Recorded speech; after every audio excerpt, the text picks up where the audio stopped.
This is what you need to know for today's assignment. You're going to need to recall order of operations. Remember, order of operations tell you the order in which you would simplify an expression like this. Starting off with parentheses, followed by exponents, multiply and divide from left to right, and add and subtract from left to right. So I'm going to show you the order of operations in this example here. So as I look at this, I know step one is parentheses, so I'll simplify parentheses first. So you can see here in my first step that I did the parentheses first. And by the way, this is how you're going to show your work. Make sure you copy the problem and do one step at a time so that way I can see the order of operations in your work. Once I get to the next step, I just check, okay, now that I completed the parentheses, what's left? If you see a number next to parentheses, that automatically means multiplication. So we have multiplication, division, and multiplication. Remember, when you get to step 3, and by the way, we skip step 2 because there are no exponents. If you got what exponents are, that would be something like this, small number up to the top, that would be an exponent. And since I don't have exponents, I already skipped that step, so I'll just put a check mark, that's done. So I'm scanning for these two at the same time. Multiply and divide and multiply is all that's left. So I would end up doing multiplication first in this case because it does appear here as I scan it from left to right. That's the first thing.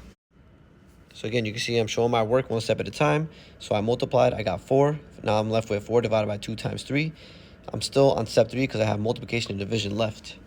And again, you're doing it from left to right. So as I scan this from left to right, this is first. So be careful because a common mistake, people think that because the M is first in PEMDAS, you do this first. No, you look for both at the same time. So this is first. As I scan it from left to right, that's the first one. So I'm going to divide in this case. And again, you can see my work is being shown. And my last step is just to multiply, and I get 6. And I just circle my answer. And notice, when you're showing your work, you'll see almost like a triangle upside down. And it's going to get smaller and smaller. And that's how you know you're showing your work correctly, because it should be getting smaller and smaller as you progress through the problem. So again, this is order of operations, and you're going to be using this to evaluate expressions today. So here's just an example. They're going to show you to evaluate an expression like this. So you have numbers, letters, adding, subtracting involved in it. And they're also going to tell you what the letters are going to be replaced by. We call this substitution in mathematics. So wherever you see an A, switch with the 4. And if you see a B, switch it with the 2. So again, we're going to substitute, swap places. And just so you know, if you see a number next to a letter, that automatically means multiplication. So I can fill that in if I want to. So here I replace A with 4. And now you can see I have multiplication and subtraction. So following the order of operations, PEMDAS, I know I'm going to multiply before I subtract. So I would get 8 minus 2. And the last step is just to subtract that, and we're all set. Next, I just want to point out a couple things to watch out for. So you're going to see some expressions like this in today's assignment. So I just want to point out how to approach these when you see these problems, including this one, which we haven't seen before this year. So remember, x to the third power really means x times x times x. So if they want you to evaluate it, you're basically replacing x with the 3. The only time you got to be careful when you are evaluating something like this is when you're doing a negative number versus a positive number. So for example, let's say I put a negative 2 in there. That means I would have to multiply negative 2 with itself 3 times. And the answer for this will be negative 8. Now let's compare that to this one over here. Sometimes you might have to evaluate a negative number in here. So remember, x squared means x times x. And if I evaluated a negative number here, let's say x is negative 2, when I multiply this, I get a positive 4. Now be careful because this one versus this one is a lot of mistakes I see between these two. So when you substitute a negative number, it does not replace that negative sign. So just like I said here, x squared means x times x. Negative x squared means this. We have a negative, and then it's x to the second power. The exponent only belongs to the x. So this times this. So this means negative x times x. And I also want to point out that it does not mean, this is not the same thing as this one over here. So this one translates to this. This one here, the 2, you see this is in the x in parentheses. The exponent is saying we have 2 of these multiplied together. In other words, negative x times negative x. This translates to this. So notice the differences between these two. This is going to be, if you make a mistake, it's going to be in these cases here, because this is a high chance of messing up on these problems like this. So again, if you don't see the parentheses, then the 2 only belongs to the x, and it translates to this. If you see a 2 and then the variables in parentheses with a negative, that means you have 2 copies of that multiplied together. So let's say they wanted me to evaluate when x is negative 2. So I would put negative I'm going to replace x with parentheses and the 2. My x is going to be replaced with a negative 2.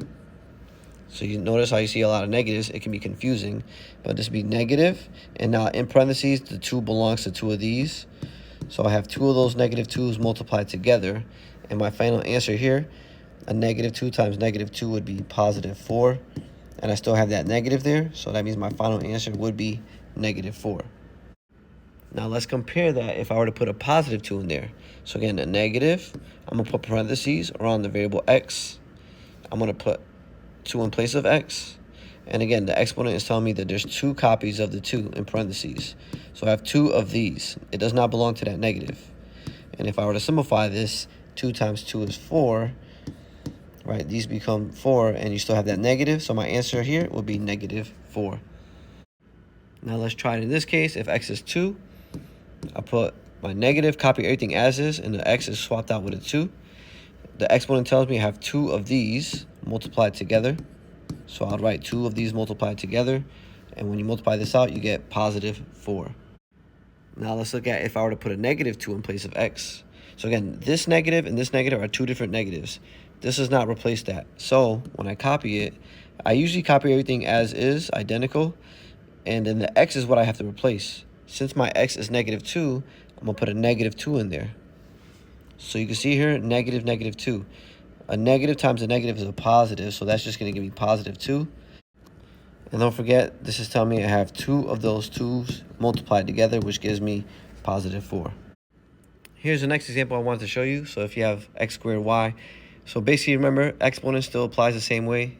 X squared means x times x.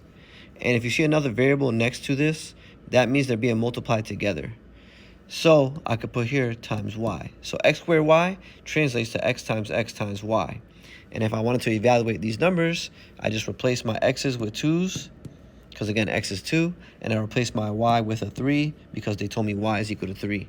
And then all we gotta do is multiply this together, and we get positive 12. And then here's the last example. If you see a variable with bars around it like this is called the absolute value of x. An absolute value, it just means how far is asking you how far is that number from 0 on a number line. So let's say they wanted to evaluate when x is 2. So I'll put the 2 in place of x, put the bars around it. So this is saying the absolute value of 2. So visually, this is what it means. If you look at a number line, number 2 is here. Here's the number 0. How many spaces away is the 2 from the 0? Well, it's 1, 2 spaces away. So that's what this is asking for. How far is this from 0? The answer would equal 2 because it's 2 spaces away from 0. And then sometimes they want you to evaluate when x is a negative number. So let's say I put a negative 2 in here, put my bars around it. Now they want to know what is the absolute value of negative 2. So visually, this is what it means.